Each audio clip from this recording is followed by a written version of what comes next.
Good evening, everyone. Welcome to No Credentials Required Happy Hour. As always, we are presented by Belly Up Sports in association with Godzilla Media. Before I continue on, just want to give you a heads up and remind you about our social media networks, which are right here. Twitter and Instagram is Belly Up NCR, Facebook.com/Belly Up Sports NCR, and No Credentials Required. Just search on YouTube. Just search No Credentials Required. Before I continue, I just want to let you know, remind you about my friend Brian Snowman in the morning. He just received some pretty life-changing news the other day, and that he is now fighting in addition to his uh,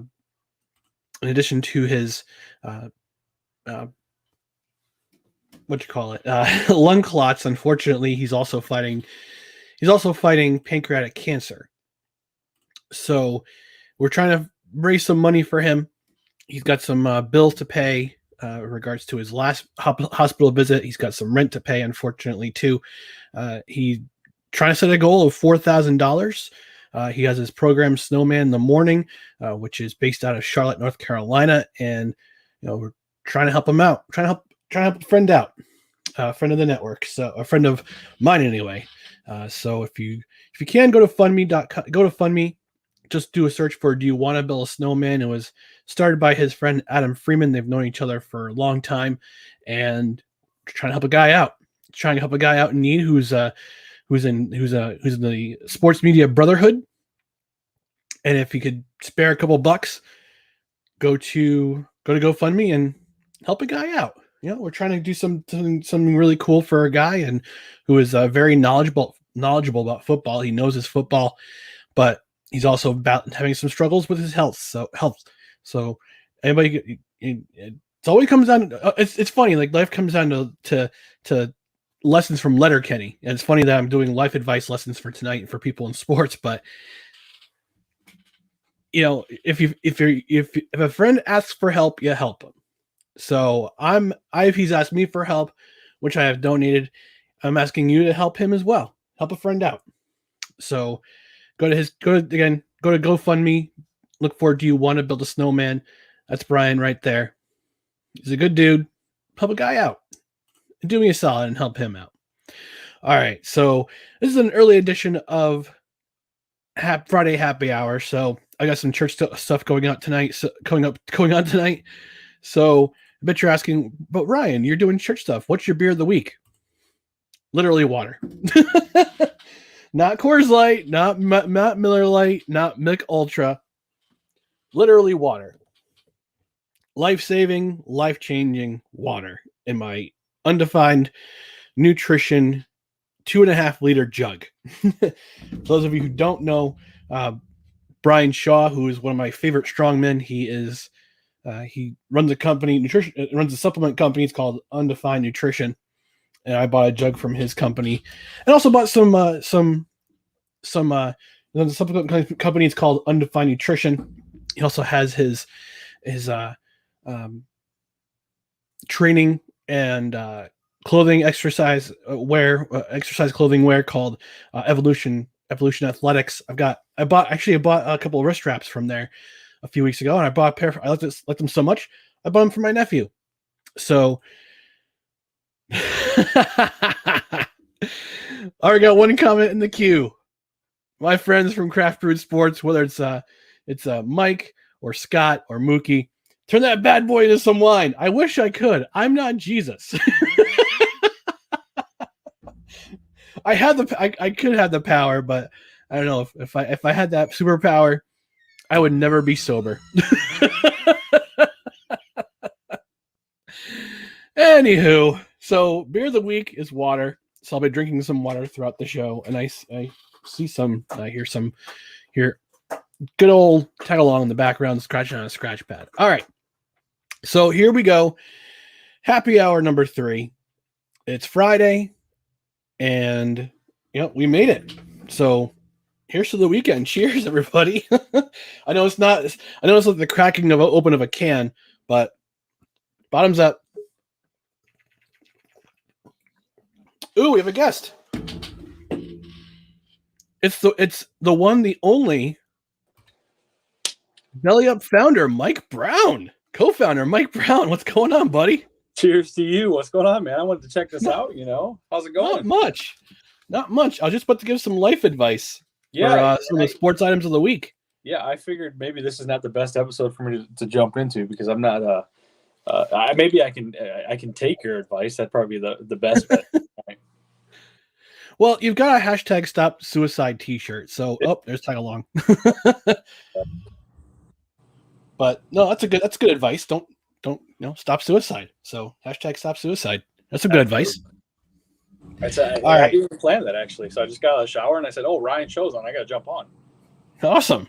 Come here, tag along. Come here. Arr. Come here, buddy. There we go. All right. So item 1 of my life advice hour. I got a hard stop at 6:30, so I'll give you a heads up on that. But life advice part A, or part 1, StephenASmith, think before you speak. And I think you know where I'm going here, Mike. Obviously, we had that kind of a controversial comments that StephenASmith made this past week about Shohei Ohtani before the All-Star game, about the interpreter issue. It's like, come on, think before you speak, dude. So what's your opinion on this, Mike? Give me your opinion about this whole situation with StephenASmith.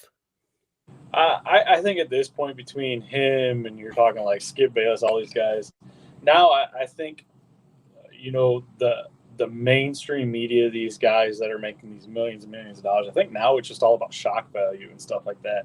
And I think some of the takes are so ridiculous. I think this definitely crossed the line. I think he kind of realized that. I feel like that's how he portrays himself. He always wants to add that shock value, the extra. But I think this one really kind of stood out, and people were like, "Uh-oh." I just feel like he kind of he bit his tongue. It kind of bit him in the butt, and it doesn't matter where you're from, what you look like, what nationality you are. To represent a sport, especially a sport like baseball, which has really had a hard time of marketing their athletes. Who cares who it is? It's just great to see this, happening in baseball to get the notoriety. Yeah, I was listening to Jason Whitlock's podcast this morning while I was covering my phone because I wanted to commit seppuku while trying to cover these phones. But he made an interesting point in that a lot of UFC fans didn't like Anderson Silva because he's Brazilian. Portuguese is a national language. People got upset when he would speak through an interpreter almost exclusively. So I don't understand why. If athletes from other countries need an interpreter, because English is English. I mean, I've been speaking English for 43 years and I still don't have a great grasp on it. You're expecting athletes from other countries to come over here overseas immediately learn how to speak the language? Yeah. No, it's not that it's difficult. Yeah, absolutely. I agree. And not to get too much on it because I'm not really up to speed. This is more something for like Parker or Kevin, those guys that have a little more knowledge on it. But we look at it. We're lucky to have the abilities that we have. Not to go on a tangent, but we look at us, as like, I guess, white males. Caucasian. We're more so the minority. And I don't mean that in a way like, I'm just saying. We should be open and adapting to those kind of things. Because right. A lot of we send a lot of athletes overseas. A lot of these baseball players will go overseas and. It's the same thing over there, they're not picking it up right away. I can't speak for all of them, but, it's essentially the same thing, and I haven't heard really a whole lot through baseball, what the response was. But yeah, StephenASmith's comments, it's just, unfortunately, I don't think people get too shocked by the stuff that he says anymore. But yeah, that one was definitely across the line. Yeah, and Kevin and our buddy Kevin Wilson from Billy Up Fantasy Live Baseball Edition says English is toughest language to learn, bar none. I took 6 years of French. I still didn't have a grasp on it when I left high school. But yeah, English is a very difficult language to learn, and I won't go into the whole detail about that in regards to the phonics and sentence structure and all that stuff. But it's just interesting that, yeah, I mean, English is a tough language to learn. And as you said, Mike, a lot of this stuff is just shock value now. I know ESPN, a lot of stuff that happened, a lot of these analysts and commentators say it's for clicks, it's for watches. Yep. It's for just basically, it's a lot of it is hyperbole, and I know you're trying to add some spice to the conversation, but something has just crossed a line where it's just, and the funny thing is, he said the week before that Shohei Ohtani was the new face of baseball. And he's absolutely right in that regard. I haven't really been following baseball as much as I should. I know who Shohei Ohtani is, and he's having an amazing season. Absolutely. And doing it on both sides of the ball, so that's what's crazy about it. Yeah. Oh, and we have another comment here from Kyle, aka Shaggy Von Doom from the Here in Puckburg podcast, which I was on. A new episode dropped today, and I was on that episode. It was a fun time. But he said the English language is evolving even today. I don't mind him using an interpreter at all. Oh, Mike dropped off. Okay. Yeah. And Kevin chimes in, shock is fine if it's true. Yeah, I mean, if it's true, yeah, shock is fine, but I don't know, man. StephenASmith, I felt crossed the line. I don't know if people at ESPN are out to get him. I know I think he's one of the top earners at the company. He makes about $12 million a year. So I don't know if he just said it because they're trying to get rid of him, or they said, because I don't know if they have script runners who go through the prompts, who goes to the teleprompter. If he says, hey, I want to say this on the air today, and somebody didn't stop him and say, no, you can't say that on the air today, that's too offensive. Somebody should have stepped in, like a producer or a showrunner should have stepped in and said, no, you can't say that. You can't say that. So, I mean, I think it could have been that he said, that again, life advice, think before you speak. Sometimes I need to step back myself. I need to step back in a situation because I don't want to make a comment that's going to be taken out of line or out of context and completely blow a situation that is tense and make it even more tense and just let the whole thing explode.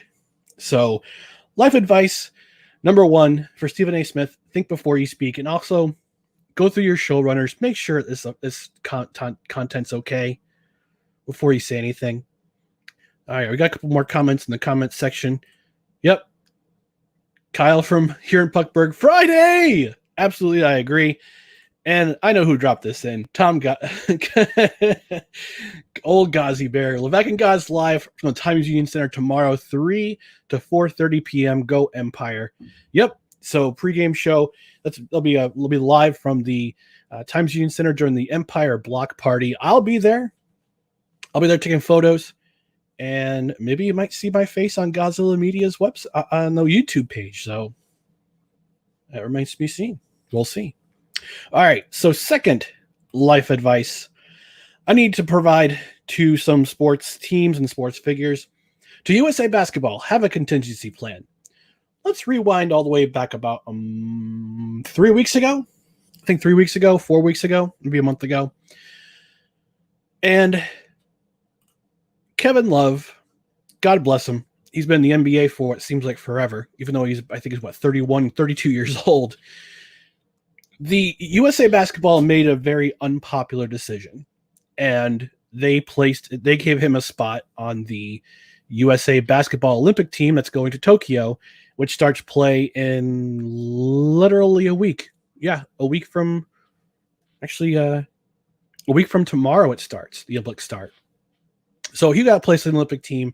There's a lot of NBA players who backed out because it's a short, it was a very short and condensed season this year because of COVID and because of all the stuff that happened last year with the pause in playing in the bubble, playing into, I think, September or October of last year, and then restarting in December, January. So a lot of players, especially US born players, had a decision to make if they were asked to be on the USA men's basketball team for the Tokyo Olympics. They went. USA basketball decided to go ahead and go forward and still have NBA players on their team. Now, if I could see that situation happening, where if your team is out of the playoffs or you lose in the playoffs early, and you have enough time to let your body rest before you go to basically overseas and play some basketball. Play some more basketball on top of the basketball, on top of the 80-something, 90-something games you played this past season. It's a lot. It's a lot on your body. I'm not a professional athlete. I will never be a professional athlete at this point at 43 years old, going on 44 next month. But it's a lot on your body for one season to play almost 12 consecutive months of basketball. That's hard. That takes a toll on your body. So a lot of US born basketball players, rightfully so, chose to refrain from playing in the Olympics this year. LeBron James is one of those players. I know he's probably out somewhere promoting Space Jam. That might be part of the reason why he's not playing. That's not for me to speculate, although I just kind of did. But let me get back to what I was originally going for. So Kevin Love was a very unpopular choice. A lot of people say he didn't deserve it. Jalen Rose, although I can't seem to find the clip now because it seems to have been scrubbed from Jillian Jacoby's the episode listing. That seems to be his comments seem to be scrubbed, and basically what Jalen Rose said was that Kevin Love was a token choice.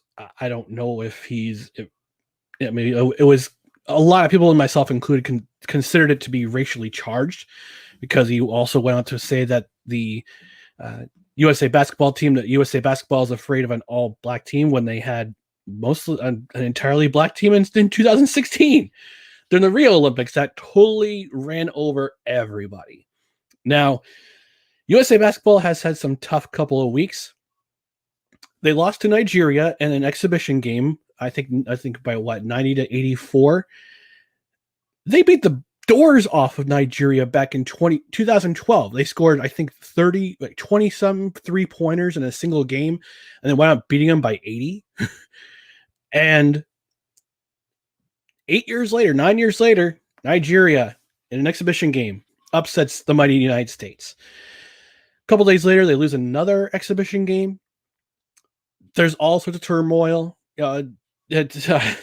Popovich, good old Pop, says that we need time to gel. We're going to be okay. And then today we find out that Kevin Love has decided to withdraw from Team USA. According to him, he's got a right calf injury that has not healed.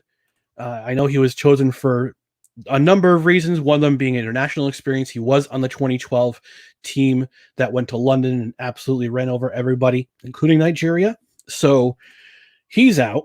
And then two other players were one player was forced to drop out of the Olympics. That was Bradley Beal. He dropped because he entered the health and safety protocol for COVID.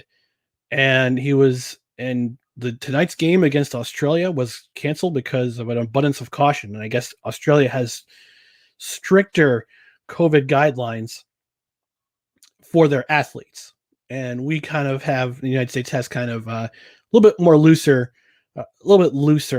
restrictions, possibly due to the COVID vaccine. I don't know.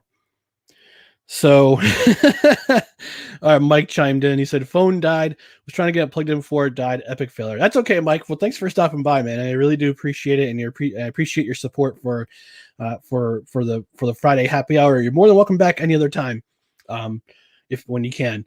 But anyway, getting back to my point. So yeah, Bradley Beal, he's out of the Olympics because of possible COVID issues.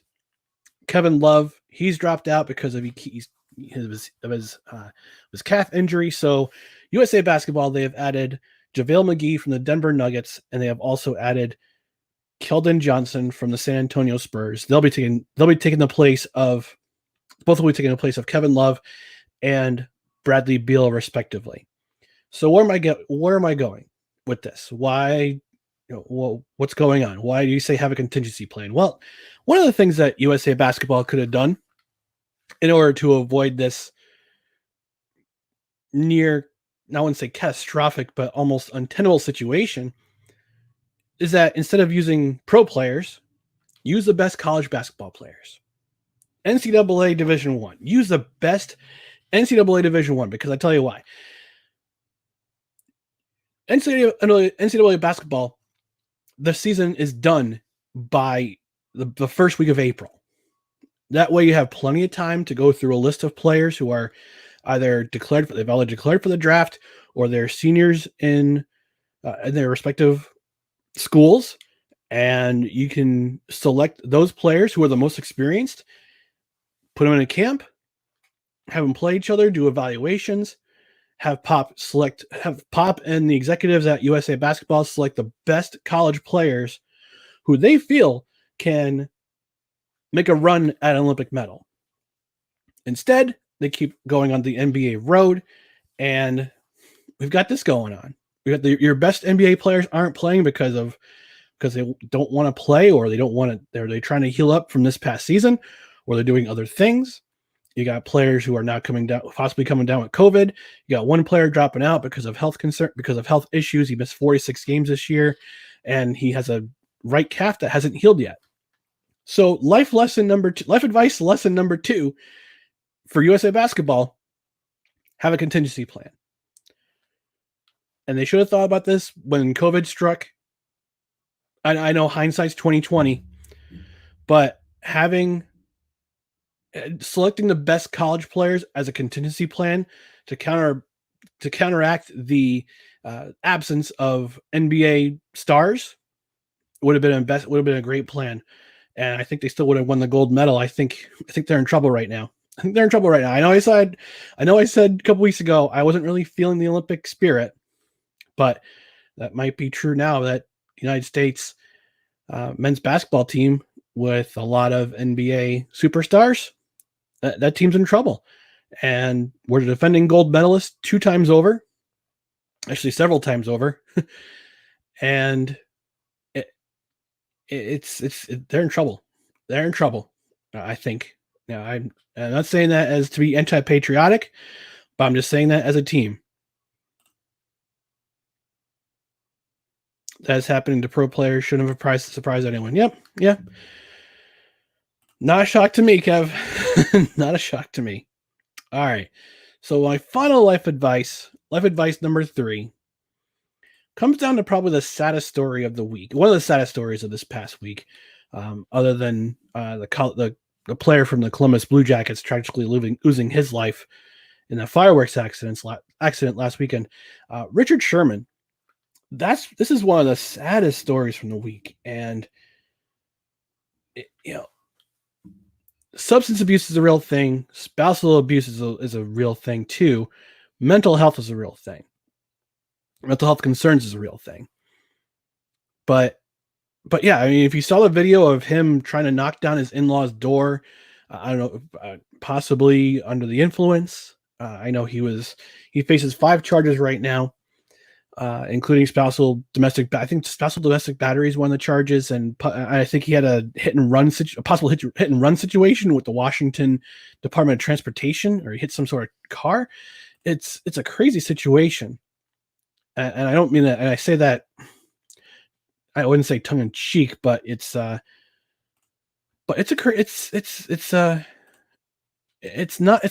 funny.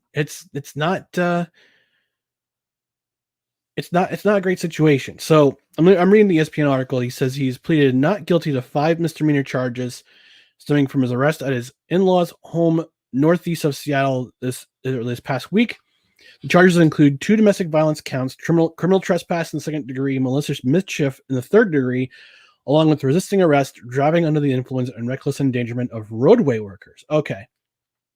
So this is a crazy. I mean, this is a wild story. And it's also tragic. And I had conversations with friends about this, and we talk about a lot of people were really quick to jump to the CTE route about repeated concussions and head injuries.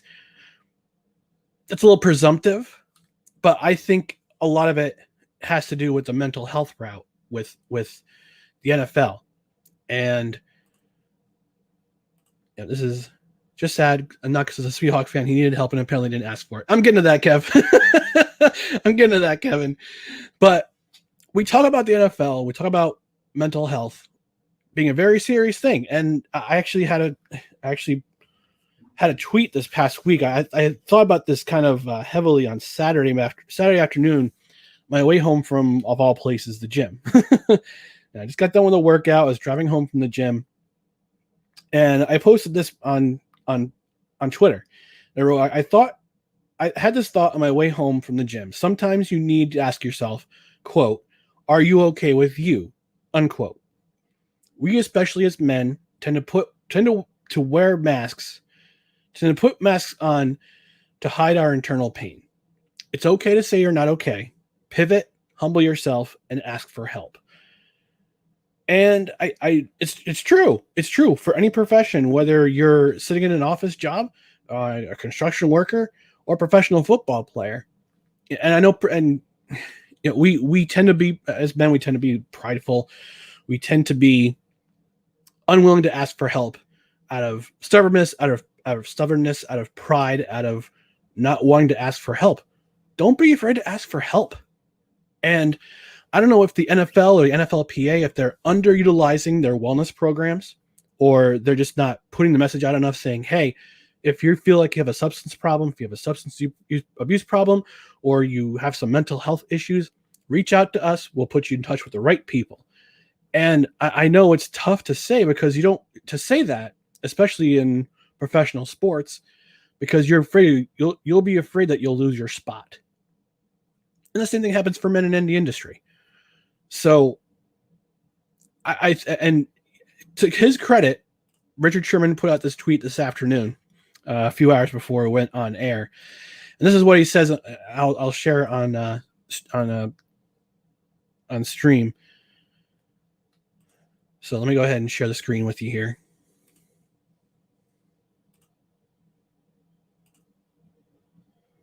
All right, so this is what Richard Sherman said. He said, and then I quote here, "I am deeply remorseful for my actions on Tuesday night. I behaved in a manner I am not proud of. I've been dealing with some personal challenges over the last several months, but that is not an excuse for how I acted. The importance of mental and emotional health is extremely real, and I have vowed to get the help I need.